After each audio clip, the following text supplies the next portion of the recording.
with Impactful Business Voices, hosted by Nancy Backey and Anita Larson. Each week, you'll be inspired by stories from companies that are making a real difference in the world, and you'll learn practical tips on how to grow your business with an impact.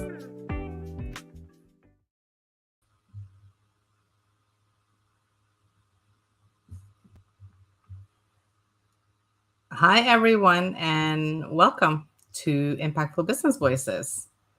Welcome, everybody. Thanks for listening to Impactful Business Voices. And we are here every week talking to different business owners who are impacting the world. So thank you for joining us. They're impacting lives, and we love to find out what drives them and how they are impacting the world. So we are your hosts. I'm Nancy Backey. And I'm Anita Larson. And today we have a very interesting business with us. We're going to speak with Robin and Rodney Robertson. They are from Robertson Martial Arts and Yoga. And you may think that this is a little different from what we usually do, because it's how is that a fit for our podcast, which is talking about businesses to make an impact. It's a local martial arts studio. But by the end of this episode, we hope that you are going to see why we feel they have such a huge impact on the lives of their students and the community around them. And so we wanted to bring them on and learn a little more about what they do. So Robin and Rodney, welcome to the show. Great to see you here. Thank you. Thank you for having us. Yes. So we're super excited to have both of you here, first of all. And like I said, it's not the usual business we have on our podcast, but I know your business well, and I know the huge impact you make. So we wanted to make sure we could share that with our listeners. So let's just start out. Tell us a little bit more about Robertson Martial Arts and Robertson Martial Arts and Yoga. Let's not leave the yoga part out. What do you do? What's the basis of what you do? Well, like the name says, Robertson Martial Arts and Yoga. And the main thing is to teach people how to be a better version of themselves. We do that through the arts. Now, martial arts is an ancient art, goes back thousands of years, as well as yoga. So we are actually doing something very unique in today, where so many things are fast and so many things are get it done right now. We are taking it from an approach of thousands of years ago. You need time, you need discipline, you need patience, you need goals, and most of all, you need a little bit of patience, right? And that's our path. Our path is you will become better at being yourself through the arts. I love that. Yeah, I love it. How did you guys actually get into this? Like, where did it start? There you go. Me first? Okay. So I came from Sweden, the country of Sweden. I came to America to start studying hotel management at first. And then I wanted to, and this was 98. So I wanted to exercise. Because, coming from Europe to America, we know that we need to still move in order to be healthy. So I started, wanted to do kickboxing because that was the craze at that time. Taibo, I think. Taibo. I remember that back in the day. Yeah, so that's what I was going to do. And then I stumbled upon this martial arts school. And and then I just fell in love with martial arts. It was just surprisingly something that I quickly fell in love with and sticked with because I never done that before. So and it just kind of became a passion of mine. Yeah. For myself, going back to 1982, 1983 is when I started training, my brother and we were in West Africa at that time. Wow. My dad's job, moved us around a lot. So that's where the journey began in a style called Shotokan Karate, a Japanese style. And, just the children of that time, we were Bruce Lee and Chuck Norris. Yeah. I remember that. And we just had that passion. And growing up, predominantly in New York, every Saturday we have the Kung Fu cinema. So we were those kids that, grew up on, like, the foundation of martial arts, and you see something and you're like, oh, I got to do that. I got to copy that. Tell my brother, stand there. Let's see if it works. I And love it. we did this back and forth, and the journey never stopped from since 1982, 1983, still to 2023, never stopped training. But okay, so how did that lead to the two of you now doing this together?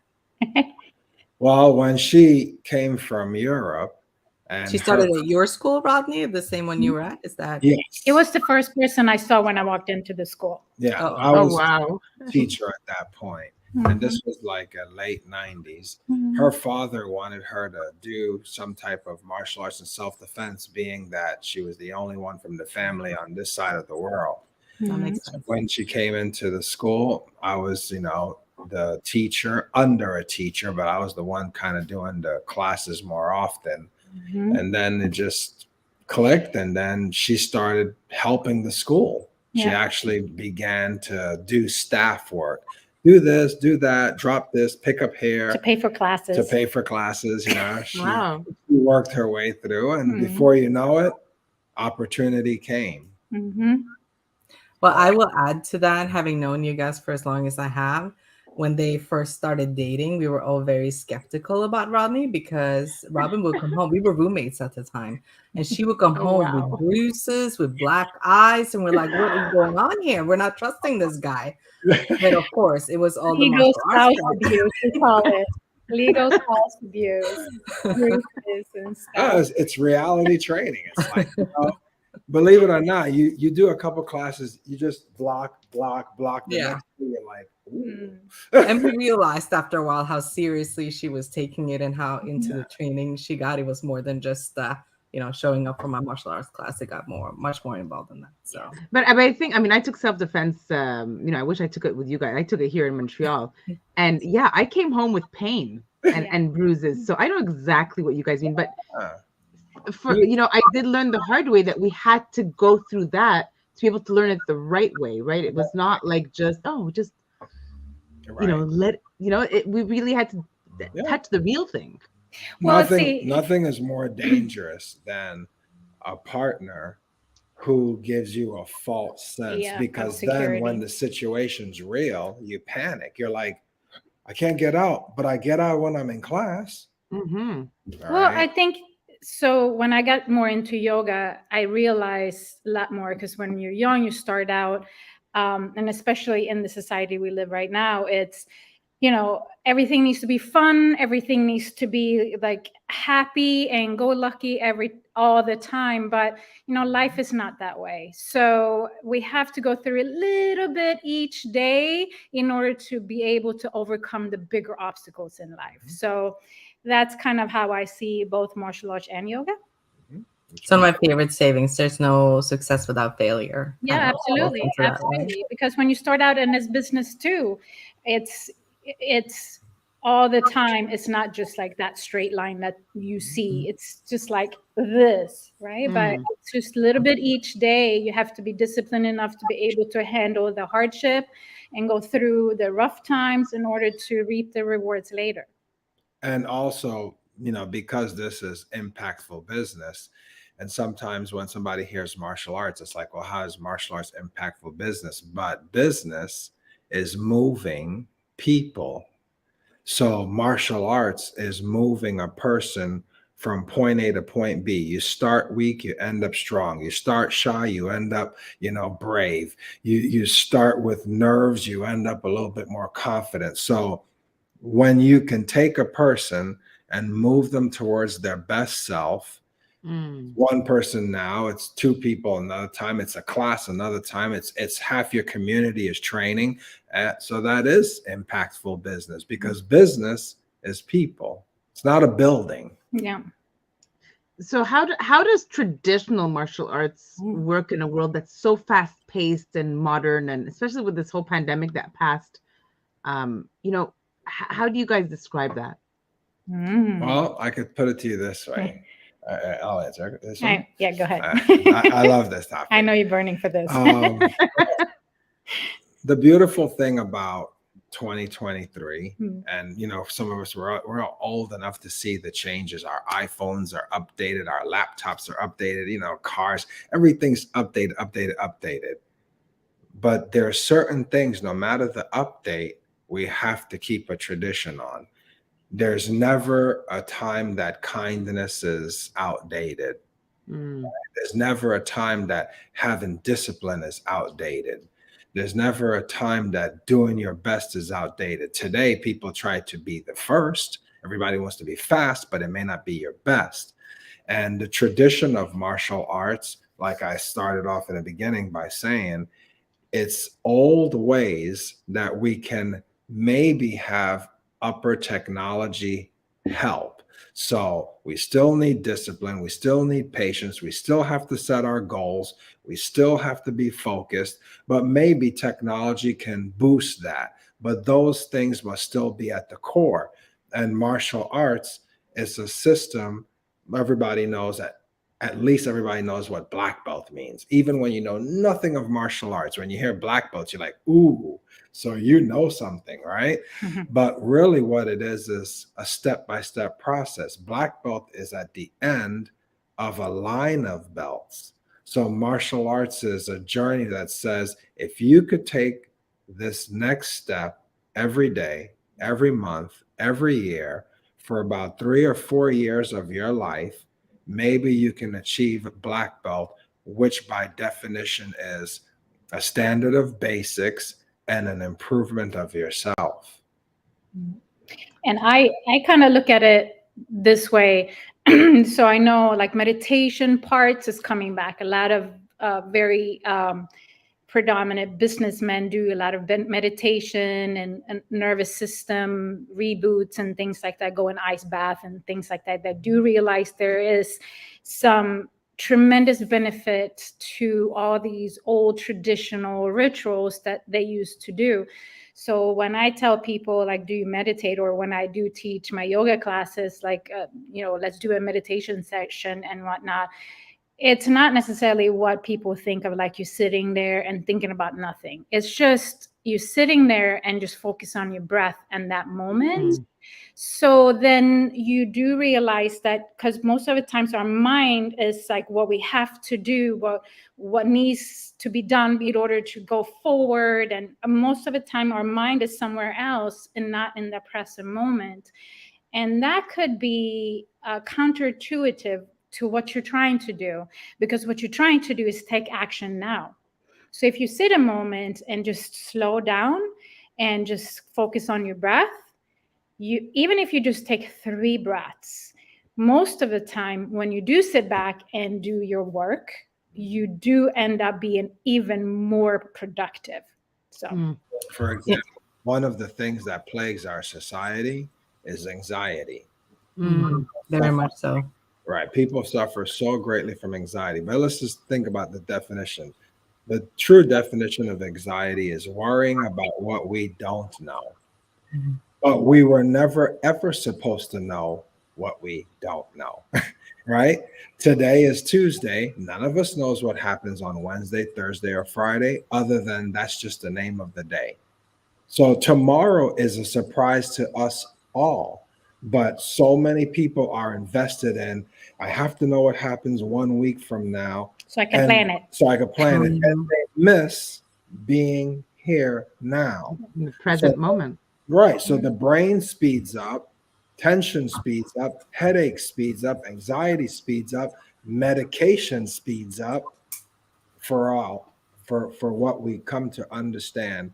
No matter what, we will never know what 1 month from now will hold. It's so important what you guys both said.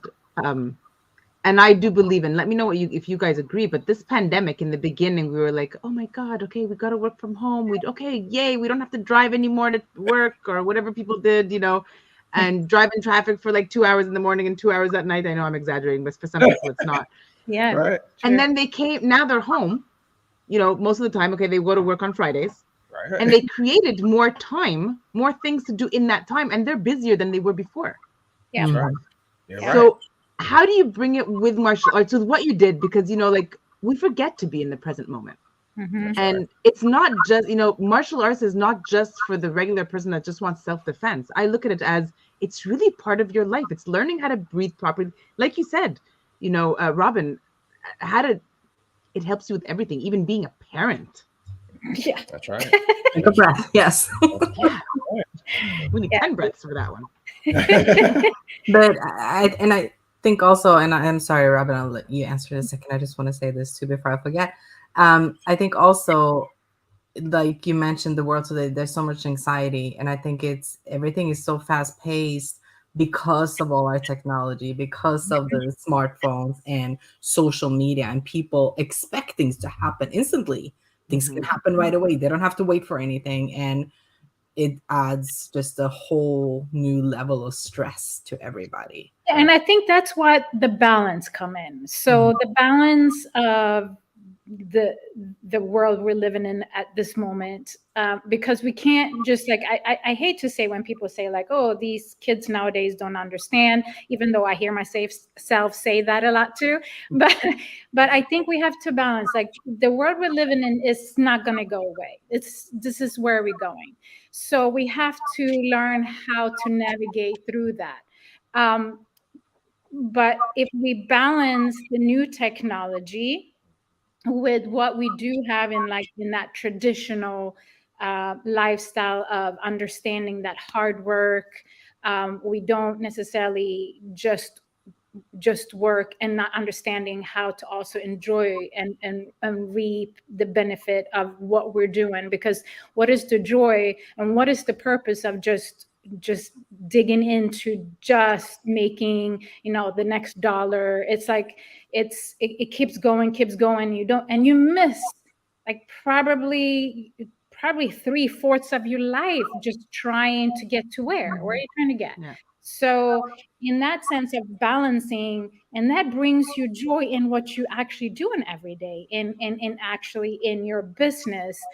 So I think the pandemic, I know we want to say that it was a really horrific time, and I saw there was some stuff that was rough, but to me, and I know for him as well, he used that as an opportunity to like, you know what, let's slow it down. We were meant to slow down. We were moving too fast. So Yeah. let's see what this period is supposed to teach us. And I think you're right. And understanding that that being with our families is what the purpose is supposed to be. Obviously, we have to do the basic needs of provide for our families, but we're just very lucky to be able to have our family in what we do every day. So we kind of incorporate our family in and our personalities and individuals in our business, and that means our business is also what we live for and what we love for, and our family and our joy. So that balance needs to be everywhere. And I think you're so right in what you said earlier, Robin, that about the trend now is meditation. 'Cause I remember, say 10, 20 years back, like in fast-paced business, people were taking drugs to keep up with everything, to Yeah. stay focused and stay on track, like any kind of mind focusing drug that could just get them going, make sure they had the energy up throughout the day. But now I do think the trend is more like meditation, calming down, taking breaks and step away from your computer, and having a better work-life I balance. think I think one of the big problems when I do like my seminars and the things that I talk about and write about, I try to define for people, do you know what's the difference between fear and anxiety? And most people, they kind of group them together. But I tell everybody, when you have a fear, you know exactly what it is. I'm afraid of heights. I'm afraid of snakes. You know it, point A to point B.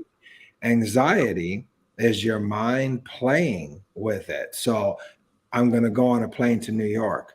What Will, if? will it land? Right. Right? And so anxiety is just a game. At least your fear is better because you are 100% sure I don't like sharks. There's nothing to talk about. It's over, right? But anxiety is head games. And I think a big part of the pandemic was, well, what's going to happen? Where's this Oh, going? yeah. And Mm. in the end, we're not the first time in society to go through depression, recessions, and sicknesses. It was just our time. You go back, there's plagues and plagues and plagues for every almost generation went through something. It was just this time. And we got to experience it. And now, 50, 60, 70 years from today, people are going to read about how we got through that time. Just like we could read how in 1890 they got through the Spanish flu. And right. So we just had to figure out how to slow down and say, go day by day, no matter how horrific it feels. And you can overcome what you know. So you have a fear of sharks, you know that's what you're afraid of. You can overcome it and combat it. You Yeah. can't overcome what you don't know, the unknown, right? Right. Because Yeah. your head's playing with you. Yeah. So I also think that in martial arts and yoga, we tend to, that ties together with anxiety. I think we tend to think that we, like, things are done to us all the time. Things are coming at us, whether it's life, whether it's pandemic, whether it's, the boss being bad, or like, oh, my numbers are not adding up. What we try to do in both yoga and martial arts as teachers, we try to remind you that it's not necessarily what's happening to you. It's like how you react towards it, right? So that you can be prepared to not control the situation, but your own emotions, so you can have a solid mind to react towards it. What I tell some of my students in this situation, I say the past and the future are equally the same. The past is dead and the future is not born. So it's technically the same. And no matter how much you plan, a month from now, 2 years from now, if you die today. You don't die in your 2 week plan, right? You don't die in your 6 month plan. If you die right now. So that means right now is our importance, no matter how much we want to look forward. Mm-hmm. Yeah. So, obviously, we wanted to bring you on here and talk about the impact of what your business does. And I think you gave us so much already. But knowing what you do, I want you to tell us a little bit about the impact you have on your students and the kids. And I have so many great examples, but I want you to share some of the examples of how you impact, especially the kids. And, you give us adult examples too, but especially the kids, and how you help their everyday lives beyond just learning martial arts. Yes, we have amazing students. So since Yes, sure. Yeah, we do. We had our business since we took over 2001. So, and then before we were teaching, but throughout that, we of course have met so many kids, and we can't tell you how many times we get stopped on the street or in the store or like the car dealership, and like, hey, remember me? And they have these great stories. But of course, we have like major success stories, of course, of students of ours that gone on and done some incredible things in their lives. And Military, Yeah. Hollywood, movies, directing. I mean, so we have some amazing stories. But one of the greatest feelings is to know that every time they run into myself, at least for how I feel, I know she feels similar, but they always say, Master Robertson, you were so hard on me. You gave me so many push-ups. You made me stand still. And they say, thank you. Like, now I see why. Because I got focused. I got a little bit of discipline. I don't talk back to the wrong people. In the military, it's good. Yeah. So when they say like, thank you, and I say, yeah, I said, I saw that for you, but you had to go through it with me. And some of the athletes that grew up and done some amazing jobs in athletics. We have one now in University of Kentucky University, and he would say, like, always work that extra, go that extra mile to work, not just do what you're supposed to do. No, once you're done with workout, you push a little bit more, and you understand also that the respect and the appreciation and gratefulness you show to your teachers, and then the respect you have for your teammates, all the coaches, things like that. That always touch your heart, of course. And then the work ethics that these kids put up in their careers is like mind-blowing. Like, for example, in our new school that we're building right now, the student that's doing the lights, yeah, we were teaching him at 8 and he was 9. a troublemaker, man.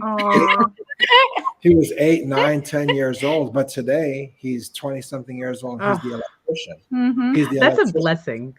All the lights. Yeah. You're changing lives. People wonder, what is martial arts changing lives? That's why we wanted to bring you up here. I love that. And my favorite part is you seeing that child or many children go from wherever they were 10, 15, 20 years ago when you started to now. Yeah. And bringing us their kids. Oh yeah, we have their kids. Sometimes it's like it's 25 years later, so some have already grown. You going to Master Robertson? You going to? So you have grandkids at this point. There, like grandkids of former students. And one of the things that I tell the children all the time, I tell this to even the teenagers and adults. I say, you cannot borrow confidence. You can't hang out with somebody and it jumps on you. You can't go purchase it at Walmart or Target. Confidence is not sitting on a shelf for $5.99. Confidence only comes because you put yourself through a certain amount of work and you achieve it. And when you achieve it, that feeling goes off like, I did it. And that's the only how to get confidence. And that's something that is important for not just martial arts, but our society needs to understand. You can't borrow it. You can't buy it. You can't beg for it. You must work it from within. And that's what martial arts and yoga does. It's a fountain that you struggle. I can't. And then you're like, oh, I did it. That's it. And that light bulb. And then you want to do the next move and the next move. But doing those moves well, not skipping through it, through, and sadly to say, nowadays martial arts, specifically martial arts school and also yoga schools, you see like, the rewards, they want to give the rewards prematurely. And I think that that's a false gratification of this society that we have right now, like you were talking about, the fast gratification, not having to earn it doesn't mean much. So participation trophies. Exactly. So when you do, like we have one of our old students, he's one of the top fight choreographer, and he came and from nowhere, he just showed up and he had that ethics that he now like get to reap the rewards, because he didn't mind to show up and just help and was there to move the mattresses or move and without getting the pay, but did hard work in order for them to be like, hey, well, you're standing around here, can you help us do this? And from that he built stunt teams, and now he's doing amazing things in all the action movies in Hollywood, and I mean big like Marvel movies and things like that. That's amazing. So like that worth ethics of not the fast gratification, you have to work for it. And then if you also have talent, of course he also had talent, but you have talent and worth ethics today, I mean, there's nothing that you can't do. Like we have doctors that do an amazing thing too, and lawyers that had to work through a lot of mental hardship, gone through the bar. I mean, you don't exceed all the time at first, and then you have to face failure. And I think failure is one of the things that we have a hard time facing nowadays, because we tend to either run from it, hide from it, or don't want to do it because we're afraid of failure. We learn in martial arts, and I know Rodney wrote actually even a book about it, about failure and how to move from there. One of the things, one of my students, he said the best thing that ever happened to him, and today he's a lawyer, Mhm. and he said the best thing that ever happened to me, and his mom told me as well. She said, "You failed him for his yellow belt Yes. test." She said, because he then realized I can't get everything just because. And that work ethic for failing that test as a child, he took that hard work to law school. Mm. He actually said this to me. And, speaking about, you know, wanting one side, I always tell the children, because a coin is an easy example. I say, so this is a quarter. What's on this side? Heads. What's on this side? Tails. Oh, yay. And they get it. And then I say, you cannot take this quarter and only want the heads.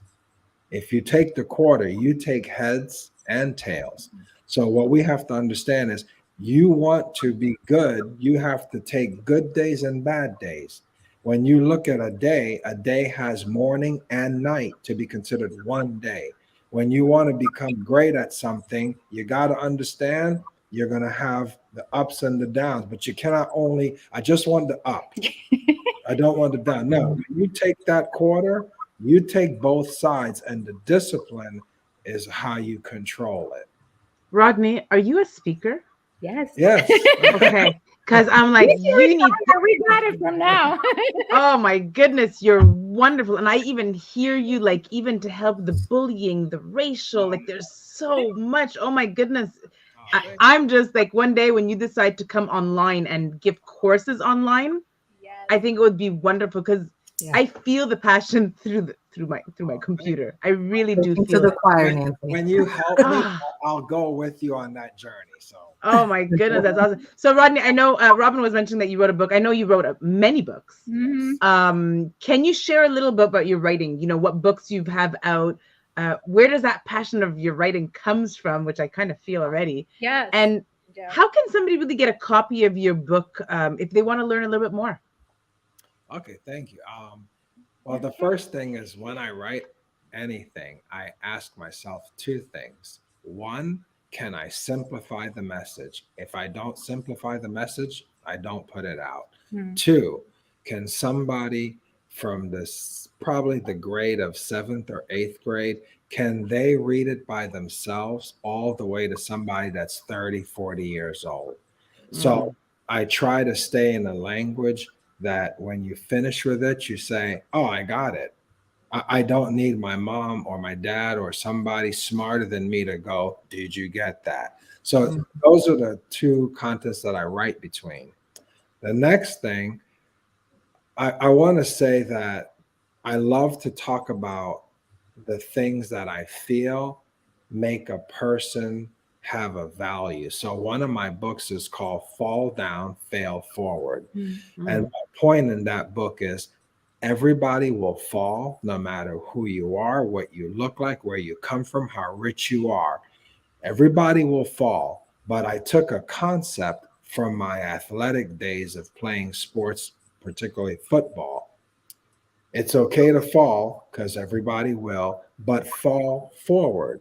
So if you're over here and you fall forward and you get up and you fall forward and you get up and you fall forward, you're at least falling in the right directions. One day that's called a touchdown. So sometimes in our society today, we think that falling is bad and I want to give up. No, just fall that way. Keep falling that way. And then one day you're like, oh, I get it. So I call that one Fall Down, Fail Forward. My other book is called Stop the Bully, but it starts with you. And that is my way of how I see martial arts. I don't see martial arts as this like tough guy, I could beat up the world thing. Now, personally, I have trained since 1983 and I am tough. I'll be the first person to tell you, anybody that knows me, I'm at it, I'm on it. I take no days off, I work out, I train, right? But that's the spirit within me to be peaceful. Martial arts is not how you flex on someone. So I say, stop the bully. It starts with you. You don't stop a bully because you fight back. You stop a bully because you work on things that are bringing them to you. For example, head down when you talk. This is a person you bother. You don't bother someone that sits like this, but you don't bother That's so someone true. like this. I teach the children your head every 6 inches changes who you are. 6 inches down, I'm depressed, I'm worried, I'm nervous. Straight on, confident. Up, arrogant. Right? Right? It's just a tilt, right? So But you Rodney, can you elaborate? I'm sorry to cut you off, but I don't want to miss what you just said because I want you to elaborate on it. The anti-bullying and April 25th. yes. So tell us about that. Okay, so with the body language that I've learned over the years, if you have the right body language, if you have the right posture, that is how you don't get bothered. You get bothered when your posture's wrong. You get bothered when you have these behaviors. So, my book, Stop the Bully, starts with you. I wrote it on the concept of animals because children can learn from animals very quickly. So, stand tall like a giraffe. When there's a problem, look over the problem, right? Be like a turtle, tough on the ends, tough on the outside. When you have to, you hide, but then you come out because you have a shell, right? So it's all these little relatable animals that by the time a child reads it, they're like, oh, I get it. And I did the work for like maybe 5 or 10 years, constant. And the mayor of Orlando, Buddy Dyer, he got me the opportunity to have April 25th be Rodney Robertson Day in Central Florida for bringing this type of message to children and to anyone that you can stop the bullying, not because you use your fist, but because you adjust you. You change how you're seen. And what we did was we fundraised so much money that we donated these books to the county, Orange County. We donated Seminole County, Volusia So County. Dwight Howard, Yeah. Orlando Magic former basketball player, he sponsored the book and he wrote a nice check. And what I did is I bought maybe 3,000-4,000 books, and instead of children having to buy it, I just went to classrooms and say, you have 30 kids here, you have 200 kids here, and I just gave it out because I felt that if it had to be bought, some people would go, it's a good message, but I can't afford it. Yeah. So we fundraised it and I just gave it out, and probably about 5,000 books went out in the community just because I said, let's just do this. And I had a wonderful mentor, a person, actually it was a mother. Her name is Jenny Olachia, and she saw me always talk of these concepts. I would always talk about how animals could teach children, and you should, a child should look at the rabbit and see that the rabbit always runs from a tiger. So how do you strengthen yourself if you're the rabbit? And I would just always talk these, like, I don't know, cool ways, I thought. And she one day said, please turn it into a book, please. She's like, I would help you, I would push it. And she's like, these are concepts, it's simple to you, but it's eye-opening. And there's so many different examples, but it's all breath of fresh air, guys. Honestly, it's so wonderful to hear both of your passions. I love it. I'm going to repeat, I cannot wait till you are more online. Because there's a lot of kids that needs you. There's a lot of parents that don't know how to help. They don't know how to help their kids. And we see that also. Like, we obviously see the kids, but most of the times it's you see parents, like, because it doesn't come with instruction books. So, obviously I was lucky enough to see it, so I could use a lot of the things on my own kids of work, and I'm still working on it. But the whole thing of understanding as a parents what we can do, because we do want to do things, but having the whole thing of seeing your kid fail is heart-wrenching. It's so hard as a mother. There's so many times that I'm like, as a mother inside, I'm just wanting to scoop them up and like protect them from everything. But then, Right. I put on that shell and like, no, and I'm like the master here, and like, you got to do it regardless if you want to. And it's so hard. I don't tell them that, but we have to as parents, because we also not just mothers or fathers, or role models. We're also raising our kids to become functional citizens in our society. It's such a big job. We're not just raising them for this moment. They need to be able to function as individuals and as citizens and as adults. That's what we're here for. And it's tougher now. It's tougher now than when we were kids. My goodness, when we were kids, we were playing outside. Today, it's like I don't even want to say it. Yeah. Well, look at this small reality check. Just try this. When I ask you, just straighten your posture. Ready? Straighten up. All right. So that means you are not at your best posture. That means I'm getting so self-conscious right now.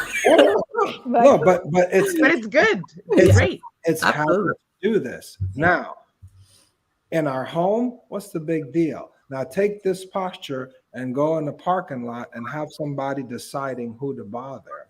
Mhm. It's this for sure. Mm-hmm. right? That's actually really, I actually did this just a couple of weeks ago, and I didn't even think about it, what you said, but my daughter had actually an audition, and she's, you know her, but she's super shy, right? And she had to recite a few lines, and she was kind of standing like this and speaking really low, and she had a smile in her voice, because I told her she has to smile while she's speaking, because people hear the smile in her voice. And then when we get out of there, I said, what do you think you could have done better? And she's like, well, maybe I could have spoken up a little more. I'm like, yes, but also your posture. Like, if you stand up tall, how do you feel? Do you feel good? And she's like, yes, I feel good. And when you do like this, how do you feel? She's like, yeah, not so good. Mm-hmm. So the posture, it's so important. You're 100% right. That's right. And I love how you brought it. Sorry, go ahead, Rodney. No, I was saying, three of you are women. The ultimate aim of a predator is, do they see you as weak? Because in the animal world, the animal nature is to pick on what they could bother. So a rabbit never chases a crocodile, right? Never. There's nothing in the rabbit that will say, I'm going to get the croc. All right. So it's the other way around. Yep. So being women, you have to understand, a predator looks and saying, it's you, it's not you, it's you, it's not you. You're walking too confident, you're walking too assertive, you look nervous. I have done that when I was in India, for sure. It was hard to be a woman in India in that time. It was just standing up, and I just walked straight, and I looked very, very mean. Like mean. I looked them in the eyes, and which is it's just the confidence I didn't have.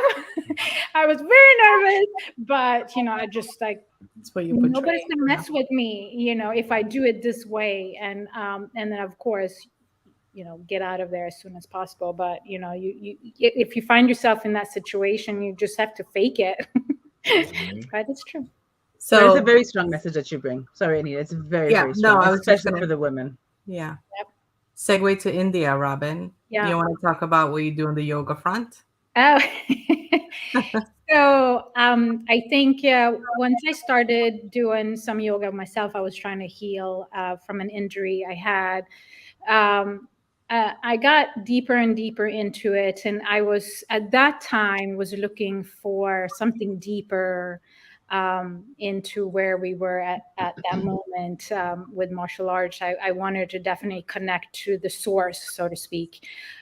So I got yoga just saved me, like mentally, emotionally, physically as well. But once I got into yoga, I didn't want to start teaching, because it was like my little sanctuary. And then I was kind of forced into it because we were told we were supposed to do some type of yoga. And then I said, and we were in an organization at that time, and I said, you know what, if we're going to do yoga, we're going to do real yoga. So I started to teach, and then I was teaching and I was loving it. And then one time he just like, oh, you're going to India for like a month to learn to become a teacher and have a teacher certification. And so that's what he did to me. Forced me out of my comfort zone for sure. So that's where the magic happens. Yes, absolutely. Nothing better and no better place to learn, right?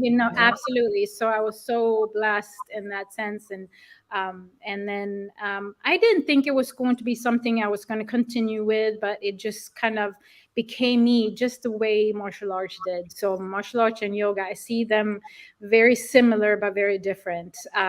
But how I always say, I don't necessarily teach, I share something that I go through myself. So I put myself through it, and then I share it with people who wants to listen. And for some reason, they keep showing up. So. That's awesome. That's awesome. I heard that you guys you have some yoga retreats. You've had some in the past. Yes. So I did a yoga retreat in Bali, which is my favorite place on earth. It's such a magical place. And it of course, it helps. I have a childhood friend that lives there too, that does excursions and things like that, ecotourism actually. And I've been to Bali a couple of times before that. And then I just decided to, again, share it. And then I happened to be able to bring my oldest son. He was, I think, 10 or 11 at the time. And then I brought 11 amazing women to this retreat. And then I taught in the morning, in the afternoons, at night. And then we went and just explored Bali. So we were going to I have another student of mine that's from DR, Dominican Republic, and she wanted to do this in DR. So I said, sure. And then so we are doing that in June 2024. Planning on going into like more of the jungle. I don't like the hustle and bustle when I'm in the yoga mind energy. I really just want to immerse myself in the empowerment energy when it comes to yoga and nature and anybody who practice and things like that. And I've been taking some retreats myself, which is just life-changing. And I just, again, want to share it. It's not like I feel like I'm teaching it. I'm sharing it with people around me and whoever wants to come with me. Right. The goal is to make people healthier. Yes. And we are in a time in our life where our food is good and sometimes it's not good. Yeah. It's fast and it's chemical and it's processed.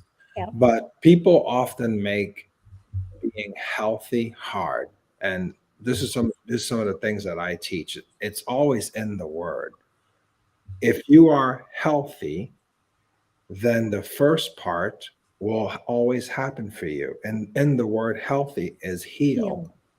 So if you're I was just talking to somebody about that, health and heal. Oh my gosh, I love it. Yes, go ahead. And also we have, just quick plug, we have a food episode coming up on April 4th. So wonderful. Okay, we'll check it out. Yeah. No, in the word healthy is heal.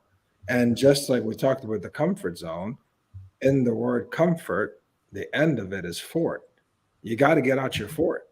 You can't box yourself in and think you're going to be awesome at anything. And, these are the things that I often, try to, bring to people's attention. But if you're going to be healthy, you do four main things. Very simple to say, but require some discipline. You have to eat wisely. You have to, at some point, say, I don't need 100% perfect diet, but I at least need my diet to be 75% good.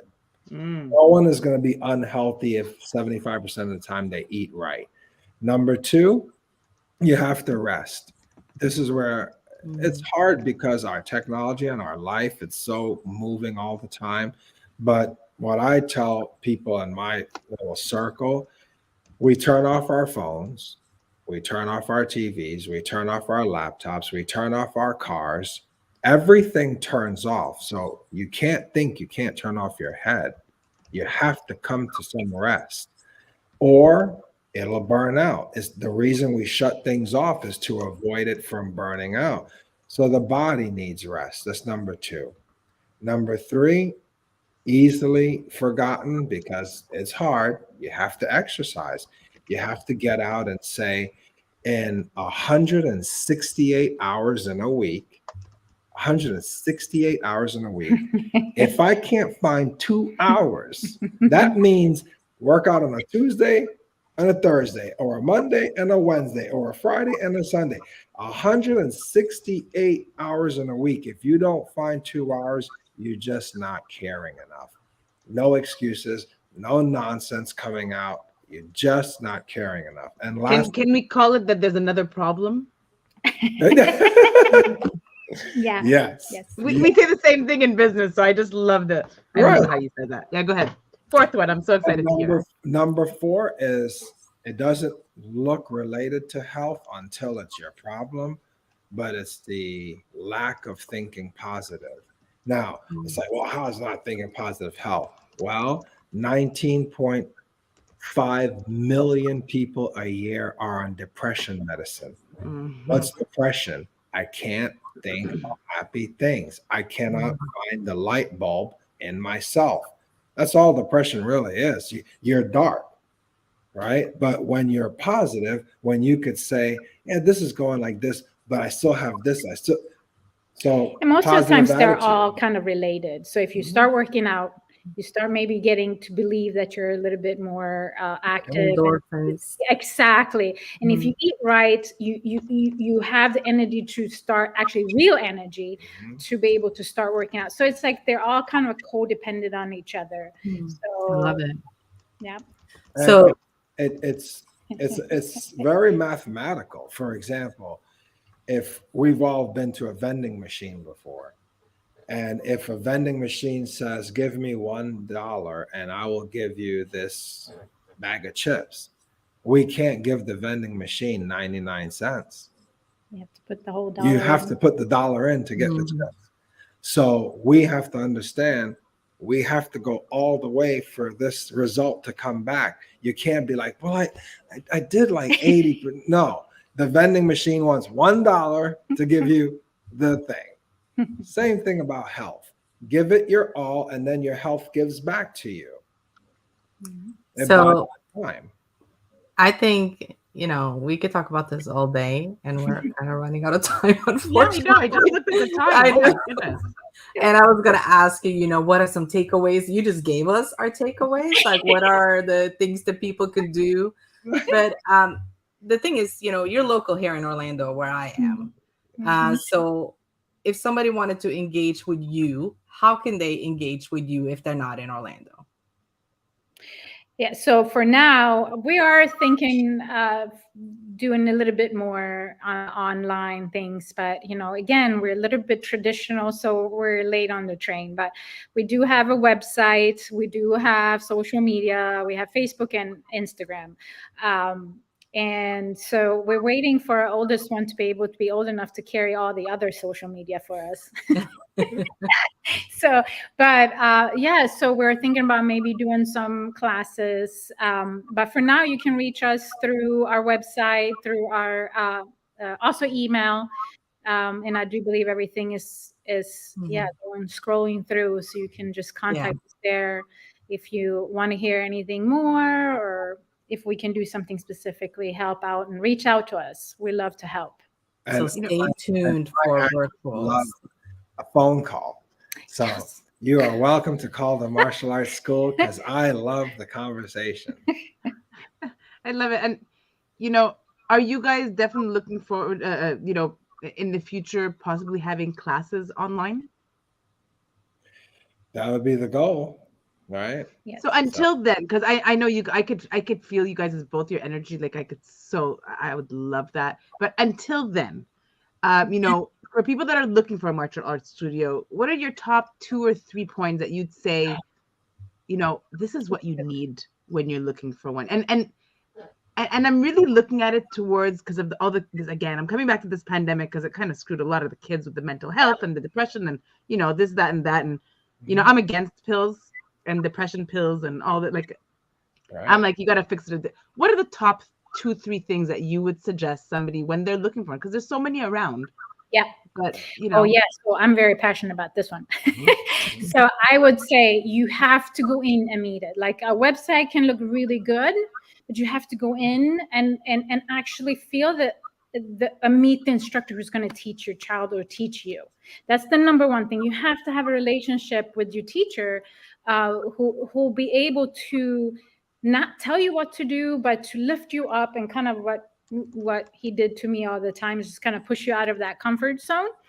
And a lot of adults have a hard time saying that. As an adult, I think I had one student throughout all the years that said, I need discipline. I'm like, what? You actually admit it? And never forget her. But we do, but we don't necessarily say it.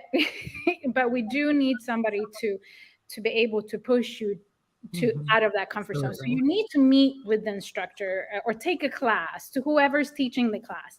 And as a parent, you have to do the same thing. You need to listen to what the teacher is saying. Is it like, yay, let's just jump up and down and just like, yes, say these positive things, which is great. But you also, again, you have to find that balance. You have to go in and search for somebody that's real, that is somebody that can actually give you what you need. Like, and the same thing goes with the yoga, like a yoga studio. Like I search up and down, and there's very few people that I have great respect for when it comes to yoga. Not that I don't think they're good, but they have to just clash with my energy, like what I need, right? So you have to find what it is that you need, and you have to be honest with yourself and say, this is what I need. And that, I think, when you're ready, the teacher will appear. Yes. And I believe that where you have to also know your character must match where you are. So, for example, in martial arts, if you don't like wrestling, you don't belong in jiu-jitsu or judo. You have to go and box and kick, right? So you have to match your character. And I think it's also important that when you're talking to a teacher, if that teacher kind of ruffles you a little, then you should think about it, because when somebody could look at you and not say exactly what you want to hear, that's probably a good person for you. Back to the society today, like, I have to tell you all the right things, I have to say all the right things. No, sometimes you got to hear something that makes you go, what? It's like, yeah, go think about that. Go think about that. It can't always be he, right? So the same thing we would say to somebody looking for a business coach. Have to be able to tell you what you don't want to hear. That's right. That's important. Yeah. Robin's like, yes. Yes. Yes, Anita. That's a great value. I have to say thank you to both of you guys. It was really lovely to have met you both. Thank you really for both of you guys coming in, not just Robin, not just Rodney, like both of you. You make such a beautiful team. Thank you. I know Anita asked before, but if our listeners want to reach you, it's your Facebook, it's your email, but I know Facebook, Instagram, correct? Right. So or the wonderful. website. Their website email is on the website as well. Yeah, wonderful. Thank you so much for having us. Yeah. Thank you. This was a great conversation. Yeah. So we're going to put you backstage for a minute and close it off, and we'll join you shortly. Okay. Thank you. Bye, guys. Bye. Bye. Nancy, that was an amazing. It was. Oh my God, it's 12 o'clock. Yes. It was really awesome. Quick takeaways from today's session. Do you want to start? Sure. Well, there was quite a bit, actually.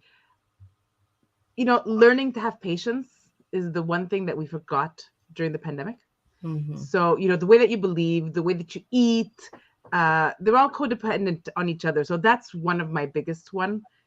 The second one was what Rodney brought, those 4 top points. We have to eat wisely. We have to not forget that. This is what brings us life. We have to rest. We forget a lot. That 168 hours, I mean, Anita, that's what we do with our clients. You know, we get them to fill that 168 hours of their week. So I love that he said you have to find those 2 hours. And if we don't find those 2 hours, even if it's a half an hour here, half an hour there, we've got another issue that we've got to deal with. Yeah. And the lack of the thinking positively, that's also really important. And you know what Robin really brought, the relationship, you know, when you're finding when you're looking for a martial arts teacher, having that relationship. It's not about price. It's not about just the reviews you see. It's not about the website. It's really about like that relationship that you can have, like what we do, right? They would not want to take on a client that is not welcoming change, just like us, which I love that. So yeah, those are my top key takeaways. Yeah, I love how everything that we just kind of talked about, although we're talking about, you know, life skills and martial arts, but it can all be applied in the business world. It's all very relevant to running a business and how you can focus in your business and keep going and, you know, keeping the balance, keeping your positive energy. I love falling forward, because we all know in business, yes, you're going to fail. It's going to happen. We're not going to sugarcoat that and say, oh, you'll do great. No, you're going to fall, but just keep falling forward, keep getting back up and keep falling forward. So I love that. Absolutely. So I think it's time to end this this longest podcast that we've had. Yes. So don't miss out on any of our future episodes. Please do support us. Click the subscribe button. We have it both on YouTube. You can come to our LinkedIn page. And next week is our monthly business lounge. So it's going to be just Nancy and I, no guests. We're going to be your hosts. We're going to talk about actually the importance of time management and prioritizing revenue generating activities in your business. So again, making sure you get the time back and spend your time wisely and not wasted. Yeah, we've learned so much about time management in our business years. And trust me, it was not easy. But from our clients that we've worked with, you know, we're going to share with you some of the top insights and tips that we've learned to help you be successful both in your life and business, because those 168 hours are not just business. You know, we believe that we have to stop living to work and start working to live. So until next week, guys, go make an impact. Thank you for listening to Impactful Business Voices. Subscribe now and don't miss an episode.